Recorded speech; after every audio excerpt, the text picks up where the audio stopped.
நெல் செய்கிறவன், கடலை செய்கிறவன், எள்ளு செய்கிறவன், காய்கறிகள்லாம் செய்கிறவன் ஏழையாகிறான். வாங்கி விற்கிற அத்தனை பேர் நல்லகிறான். நெல் வாங்குகிறான், உமையை பிரிக்கிறான், அரிசியை பிரிக்கிறான், வசதியாகிறான். நெல் அரிசி எதுவும் வைக்கிறவன் வசதியாகிறான். தவிடாக்கி மாட்டுக்கு தீவனமாக செய்கிறவன் வசதியாகிறான். ஆனால் நெல்லை செய்கிறவன் எப்படிங்கிறான்? ஒரு கட்டத்தில் என்ன போக போகிற உணவுக்காக சண்டை போட்டுப்போம். இப்படியே போச்சேன்னா ஒரு கட்டத்தில் என்ன பண்ணுவோம்? சண்டை போட்டுப்போம். வெறும் பணம் மட்டுமே ஆகிட்டு, பணத்துக்காகவே நம்ம போராடினு இருந்து சம்பாதிச்சு பணம் மட்டுமே ஆகிட்டோம்னா, எல்லாருமே ஆப்பிள், எல்லாருமே அதுன்னு வாங்கிட்டோம்னா, அப்புறமா சோறுக்கு என்ன பண்ணுவான்? சண்டை தான். அன்றைக்கி ஒரு நாள் விலை ஏறும்.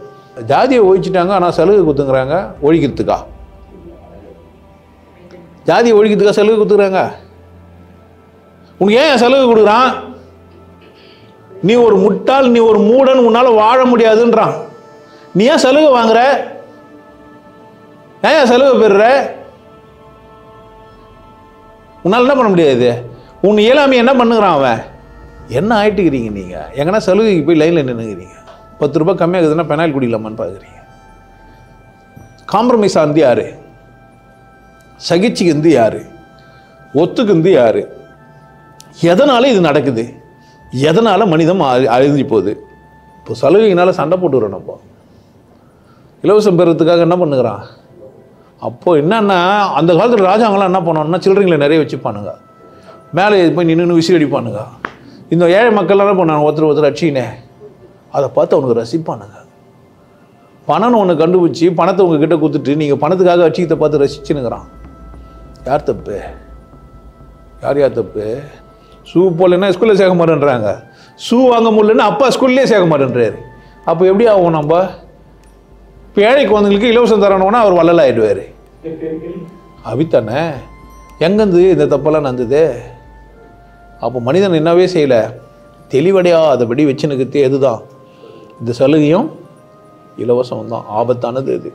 அப்போ இலவசமாக இருக்கிற ஸ்கூல்லலாம் என்ன ஆகுது பாரு? ஸ்கூலில் படிக்கிற குழந்தைங்க, கான்வென்ட் படிக்கிற குழந்தைங்களுக்கு வித்தியாசம் இருக்குதா இல்லையா? ஏன் இந்த வித்தியாசம்? ஸ்கூல் ஒன்று தானே. 5வது படிக்கிற குழந்தைனா எல்லா குழந்தையும் 5வது பட்ச அறிவு இருக்கணுமா? இல்லையே. ஏன் இல்லை? தரமான கல்வி தரத்துக்கு தயாராக இல்லை அரசாங்கம், அப்படி தானே? அப்போ அந்த அரசாங்கத்தை நம்புறது தப்பு இல்லையா? எல்லாருமே ப்ரைவேட் ஸ்கூல் ஆகிடு. அப்புறம் பணம் இல்லாதவன் படிக்காதன்று. அப்போ ஏழையை வச்சுருக்கணும். நீ அதானே பண்ணுற? புரியுதா உங்களுக்கு? அப்போ எதுக்கு அரசாங்கம் இருக்குது? அரசாங்கம் எதுக்கு இருக்குது? ஏழைங்களை ஏழையாவே வச்சுக்கிறதுக்கு, ஜாதியாக வச்சுக்கிறது தான் அரசாங்கம் இருக்குது. புரியுதா உங்களுக்கு? அதுக்காக என்ன பண்ணுது உங்களுக்கு? எண்டோ சொற்பனை வச்சா பூச்சி சாவுதே, பூ இருக்கும்போதே வச்சா விதைங்க நிறைய வருதா இல்லையா? சொன்னார் சரி, வருதா இல்லையா? வர்ற மாதிரி விஷயத்தை பிரியா குத்தானா இல்லையா?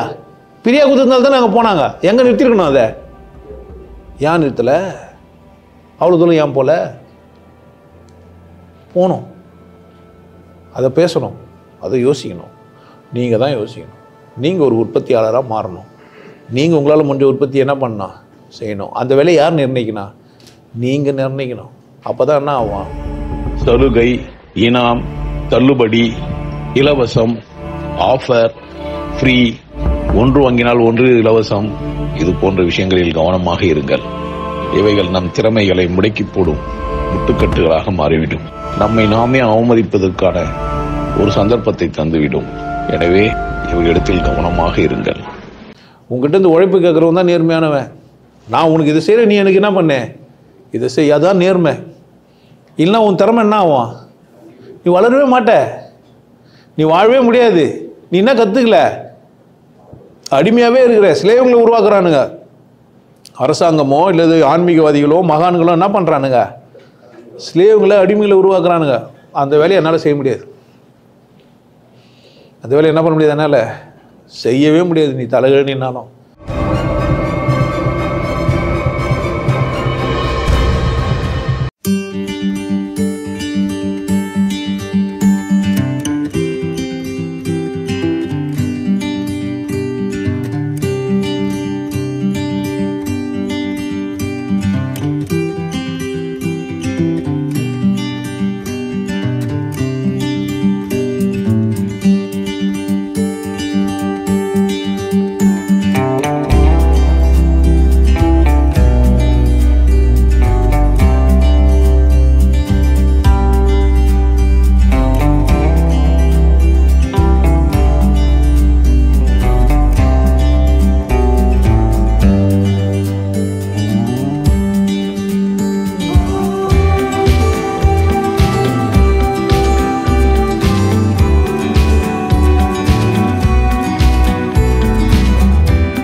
நல்லா இருங்க, சிறப்பாக இருங்க, கொண்டாட்டமாக இருங்க.